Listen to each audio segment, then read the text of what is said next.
What's up, everybody? Welcome back to another great episode of Road Talk, that is. And today, on this episode, we will be talking about chapter 1062 of One Piece. If this is your first time here on the show, me being Ro, I'll tell you everything that you need to know about One Piece. So if you do like that and you like to listen to reviews and everything, please make sure you like and subscribe to the channel, and so you always will be part of the Nakamas, part of the squad.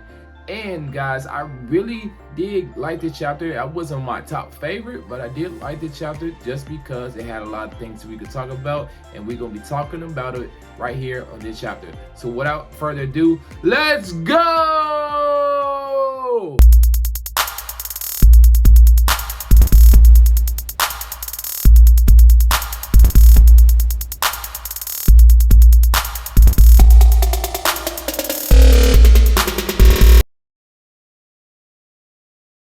Chapter 1062 picks up where the Straw Hats that's still on the Sunny is learning everything that's going on Egghead Island. Mainly the person that saved them. And that person that saved them, the woman that saved them, is none other than Dr. Vegapunk. And when we have this revealing, it's just like everybody that's out there in the world, all the things that came out. We had down to people out there in the world like Sanji probably just was fanning out like, oh, that's a pretty woman, whatever, that's out there and fanning out. With that, we get the hard eyes. Then we have people like me per se, like Frankie. Frankie was like, man, this Dr. Vegapunk created that so much things, and I want to learn more from that person. Like Dr. Vegapunk did a lot, and I want to learn more context about why they are so good with machinery. And then we also do got some people just like me as well too, with Usopp just fanning out over this gigantic robot that is presented. And I'm actually, tell you the truth, I'm kind of like all these characters, because then I'm like Robin was questioning. I thought Dr. Vegapunk was a man, and then that's just so many questions that went around just from the introduction of Dr. Vegapunk, and that's a lot of questions that the Straw Hats at that time was asking. And Dr. Vegapunk basically kind of answered all their questions, especially Robin's question, and it said, I'm Dr. Vegapunk to Evil Lilith. So that we can already start to see that there was different types of Dr. Vegapunk right then and there. We don't know the exact amount for him right now, but we know there is at least one or two. And saying that reason why I am basically saving you right now is just for I can take your valuables, because I'm trying to do a lot of research, and with that research I need all the valuables I can get for my research. So it just basically, I'm just saving you just to get you a treasure, and then after that you can be gone with my sea monster.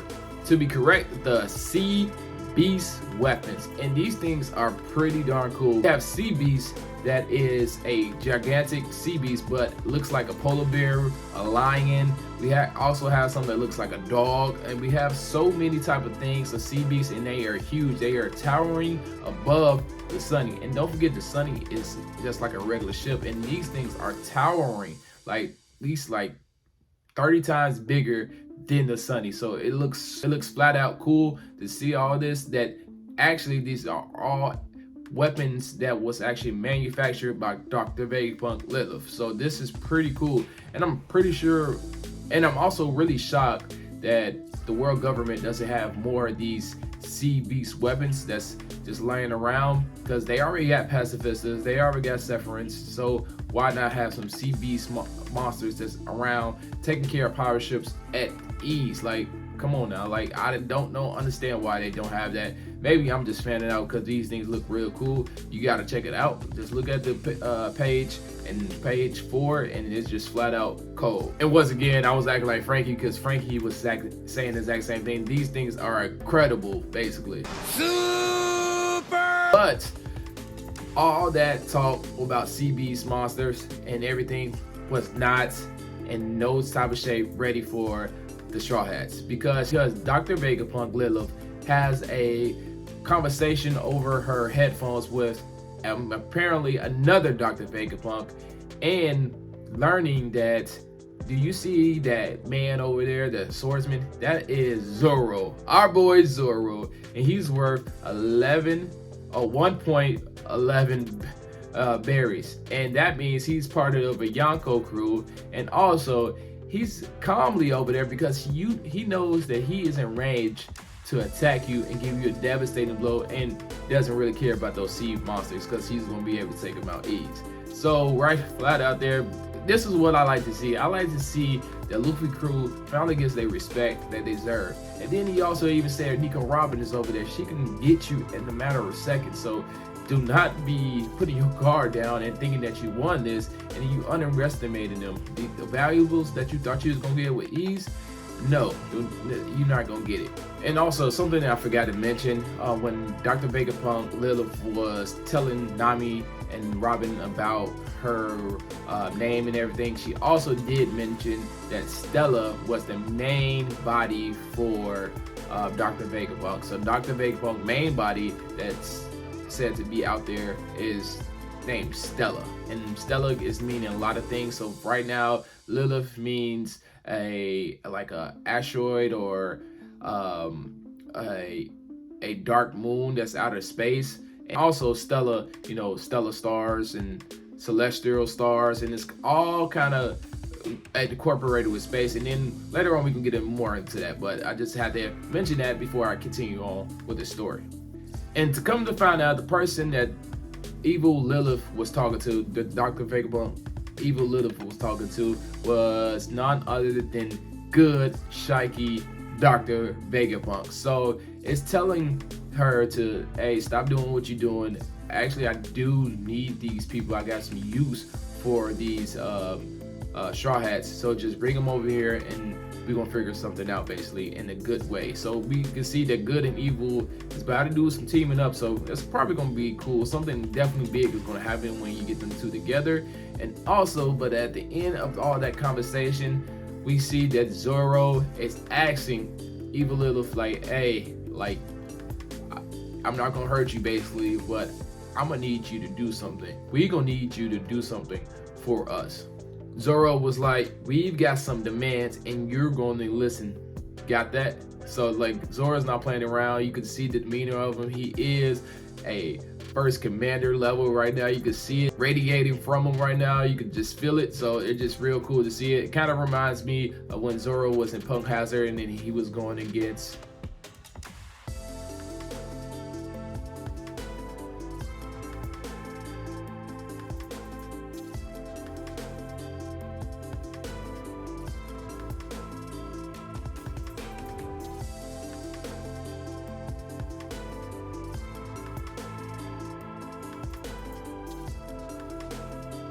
the only thing I can really think of what the crew wants at the time is, where is Luffy, Jinbei, and Chopper at this moment? And you are going to help us find them. And because you got all these creatures, and that's what I feel like the story is going to go. I know a lot of, like, I've seen a lot of theories that's out there that saying Zoro is going to ask for medicine for the people that was in Wano that took the Smile Devil Fruits, and since that is Dr. Vegapunk must have an antidote for that. But I just believe we already crossed that bridge. I don't think we're going back to Wano and seeing that pay off, because if we do get some type of antidote, that means we have to go back to Wano at this moment and to give them the cure and then leave. I don't see the story flowing that way, but I could be wrong. Maybe something can happen as the world government was sending stuff out there for the people in Wano, but I don't think that is, because Wano borders are closed. So it's really just tough for that to see. And we already closed that book already, so just like open that book back up that quick and that soon. Don't really see it going like that. I just see it Zoro trying to figure out what his crew at, telling Dr. Vegapunk that you're gonna help me with this task of finding my crewmates, because this is kind of some of your mess that you have created. And the story is already beginning to be good already, but the story actually continues to be even better, because the next page that we get is Luffy is talking to Jewelry Bonnie and asking Jewelry Bonnie, hey, you already been here before? And Jewelry Bonnie says none other than, yes, she has been here with her father, and her father comes out to be what everybody's seen in the BB cards. It is Kuma. So Bartholomew Kuma is actually Jewelry Bonnie's father. Really shocks me is when she was saying that Dr. Vegapunk, Kuma, and herself has already been to this island, meaning that it has to have some type of serious type of relationship between Kuma and Dr. Vegapunk. She explains to Luffy and them she has to get some answers from Dr. Vegapunk because Dr. Vegapunk made Kuma into just a cyborg. But Luffy, Luffy hear a cyborg, don't just say that's instantly cool. But in actuality, Kuma, her father, just became a weapon. It's a emotionless weapon, and she needs demands on why her father has became like that. And basically, I think she wants to know, can it be fixed at that moment? What really makes me know that we're gonna definitely get some type of resolution with Kuma. I don't feel like Kuma will be stuck like that. I believe Dr. Vegapunk did actually have a motive for that all to happen. My last question regarding with Dr. Vegapunk, Jiraiya, and Kuma is exactly why did Kuma bring his daughter with him to this island? And I just can't see it being anything other than using Jiraiya powers to probably make Dr. Vegapunk younger in some type of way, because we all know that she does have the capability to make herself younger. Maybe Dr. Vegapunk had some type of ability to reach in her like devil fruit powers, awaken it so he can be younger and so he can have more youthness, because they said Dr. Vegapunk is supposed to be super old right now, so maybe that is something that she was used for on this island. Just like you would have thought how Dr. Vegapunk's island to look like, it looked just like that, with dragons and futuristic type of things that's going around. It looks just like you would think in your head. And caught me by surprise, but it was really cool to see how everything is put up into the Dr. Vegapunk island. And especially they have this one invention on this island that is a island AC, so basically you can make it to any temperature that you want. This island that we currently are on right now, the Egghead Island, is actually a winter island, but Dr. Vegapunk is very smart. He can create an environment, different change by having an AC and making it more to a hotter climate. So that was pretty cool to see that. If Dr. Vegapunk was alive, I would tell him to bring that to Illinois, definitely in the wintertime, because we need that bad. After a while, Luffy began to get a little restless, I believe, because he sees a dragon, so he decides to ride that dragon, and it was just a hologram. He learns that from Jiraiya, and Jiraiya is just basically telling Luffy like, yeah, most of all this stuff that's around, it's all fake and just lights that's projected into holograms and make you think that you're seeing it. And then Luffy was like getting fed up because they all three of them were hungry, not Jinbei per se. He wasn't hungry, but Chopper, Jiraiya, and Luffy was hungry, and they were seeing parfaits and everything, trying to dive right into it. And it was a hologram, so they was getting fed up. But then Luffy saw this big Kaido tall creature walking towards them, and he was like, oh, this must be a hologram too. And then he ends up getting punched by it. And come to find out, that thing that he punched was another Dr. Vegapunk. And that Dr. Vegapunk name is Alice Violent. And when Dr. Vegapunk punched Luffy and sent Luffy flying, and Luffy looked a little hurt. I'm not sure if this was actually like the Dr. Vegapunk is actually strong or one of those running gags, because Nami can hurt Luffy easily. So I don't know if that's in the same criteria as this, but it did show that Luffy was hurt when he had little bruises on his face, and I don't like that. I really don't like that, just because he is the emperor, and I'm kind of tired of seeing Luffy getting dissed like that. Luffy should have just been like, dodged it, used his observation haki, and just negated that. But I understand for story plots, because that story plot landed them when Luffy was flying, landed him onto the vending machine, and this vending machine is not no typical vending machine. This vending machine is allowing you to create food right then and there. All thing you got to do is press a button. So if you want a hot dog, or you want a hamburger, or if you want some rice or some steak or some cotton candy, it's all there at the push of a button, and that made Luffy, Jiraiya, and Chopper happy.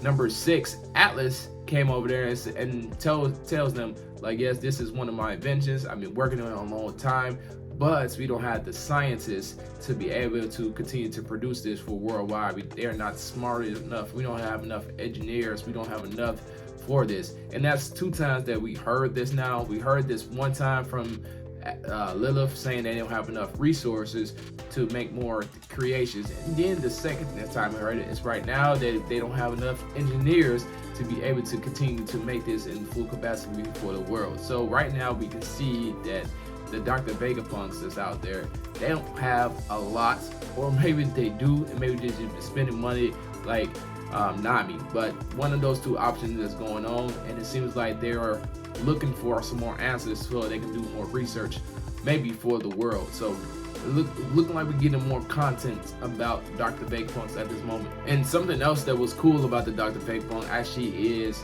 getting mad. She has these gloves on, and that the same dragon that Luffy tried to climb onto and he couldn't because it was a hologram, she gets up and was so frustrated about not having enough resources and everything that she punches the hologram. And guess what happens?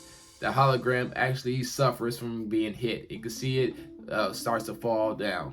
And that is because Dr. Vegapunk created something else that was out of the box thinking, gloves that can allow you to touch light. And I just think that's a big red flag for Kizaru, because Kizaru is the only thing that I know that is light, and those gloves is the being able to touch light. So that has to mean somebody that is on the Straw Hat crew that doesn't have Haki will be able to help fight Kizaru when the time comes up.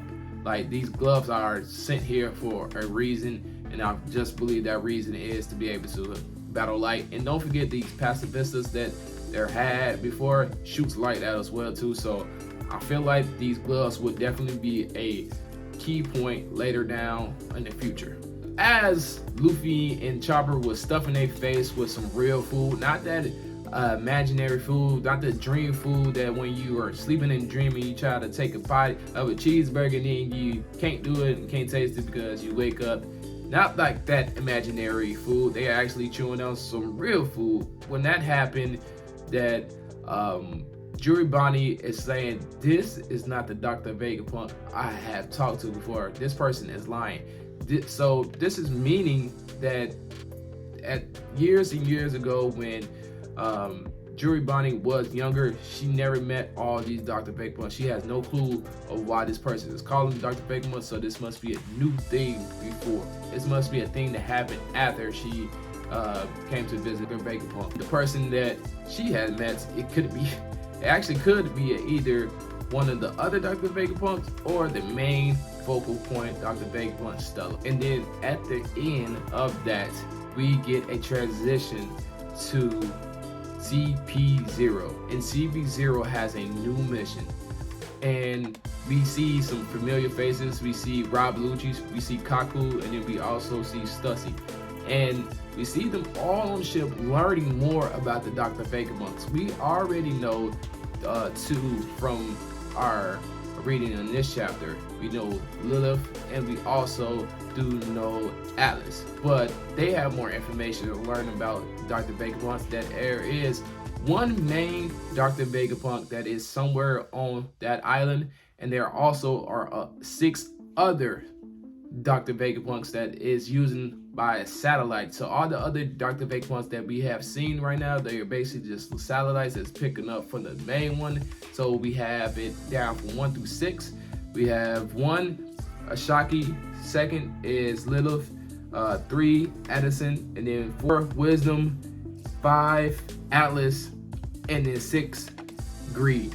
And actually we met 3 of them already. Not really met, but we have seen 3 of them already, and they're saying that these 6 of them are extension from the real Dr. Vegapunk. Their mission is to actually eliminate one of the biggest person that supported the world government and all the adventures of putting sea stones underneath the boat so they could travel across the calm belt, to making up all different types of weapons, the pacifista, the Sephiroths. They're actually going to try to eliminate him and all these other 6 companions. And at the same time, they will return the Pacifista, they have their, or not Pacifistas, I'm sorry, but that actually they're gonna return the Seraphim. They actually have there, and this Seraphim look just like Kuma. So if they're going to Egghead with a Seraphim that looks like Kuma, and Jewelry Bounty is there, and she is the daughter of that basically Seraphim, something is going to be heated up at this time, and I'm itching to see where this will go. And also, you can see Rob Lucci at this point is starting to question the world government tactics, wondering why are they trying to eliminate one of their biggest allies right now? Is it something to do with what happened on Lucia? And Stussy is saying that you smart, you shouldn't be asking questions right now about that. And then Kaku, Kaku, who we all know, is saying to Rob Lucci, yeah, stop asking questions. I don't want to be getting in trouble because you asking questions. So you basically, Rob Lucci is starting to see something else that's going on over here, and that's not like Rob Lucci whatsoever. So I'm curious if he will try to transition into a good guy, or will he just had a question and maybe that was it and that was all. When I saw that CP0 is going after Dr. Vegapunk and heard about it, I immediately thought about the first Dr. Vegapunk is Good.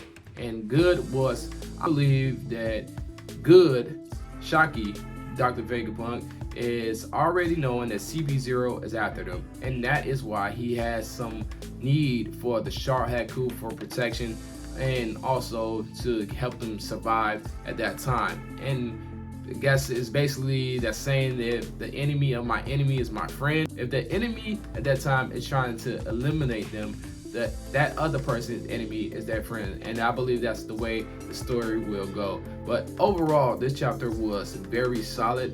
It has a lot of moving things that's going on. We had down for the CP0 agents and trying to eliminate the Dr. Vegapunks. We had the new Dr. Vegapunks. We don't know exactly how they will play out. And we also do have, if you remember last chapter, that the Marines was going to go to Egghead Island to ask for more Seraphims. So things will start getting shaped up. We have a lot of key players going to this one island, and the Straw Hats are right in the middle of that.